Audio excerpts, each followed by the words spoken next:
সুরকার এবং সঙ্গীত পরিচালক। তো আজকে অত্যন্ত আনন্দের সংবাদ বা আনন্দের সাথে বলতে যাচ্ছি, অন্তরস্থল থেকে ধন্যবাদ, কৃতজ্ঞতা 71 মিডিয়াকে এবং ইভেন্ট পার্টনার ইভেন্ট সিটিকে, যারা এত সুন্দর আয়োজন করেছেন, আমাদেরকে আমন্ত্রণ জানিয়েছেন। আজকে প্রথমবারের মতো আমি আমার যে গান ছিল প্রত্যাবর্তন, সেই গানের সুরকার এবং সঙ্গীত শিল্পী হিসেবে অ্যাওয়ার্ড পেতে গেলাম। আর দ্বিতীয় যে গানটি ছিল বোকাদিল হিসেবে অ্যাওয়ার্ড পেলেন তানিয়া চৌধুরী, আমার কো আর্টিস্ট ছিলেন উনি। তো আমি কৃতজ্ঞতা প্রকাশ করছি আপনাদের সকলের প্রতি যে এত সুন্দর আয়োজনে আমাদেরকে আমন্ত্রণ জানিয়েছেন। ইভেন এত সুন্দর আয়োজনে আজকে এত সুন্দর উপহারটি হাতে পেয়েছি, এটা আল্লাহ পাকের কাছে অশেষ শুকরিয়া, আলহামদুলিল্লাহ। ধন্যবাদ সবাইকে।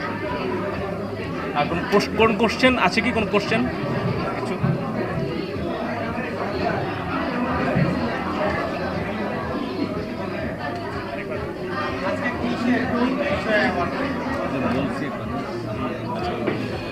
আজকে অ্যাওয়ার্ডটা ছিল আমার দ্বৈত সঙ্গীত, দ্বৈত গানে একটি প্রত্যাবর্তন, যে গানটির সাথে সম্পৃক্ত ছিলেন আমাদের শ্রদ্ধেয় ফাহমিদা নবী ম্যাম। সো ওইখানে সুরকার এবং সঙ্গীত শিল্পী হিসেবে আজকে অ্যাওয়ার্ডটি পাওয়া। আর দ্বিতীয় যে অ্যাওয়ার্ডটি ছিল বোকাদিল, সেখানে আমি কো আর্টিস্ট হিসেবে আমার সাথে ছিলেন তানিয়া চৌধুরী। সো ওইখানে বিশেষ সঙ্গীত শিল্পী হিসেবে অ্যাওয়ার্ড নিয়েছেন তানিয়া চৌধুরী উনি। আর কিছু? Thank you.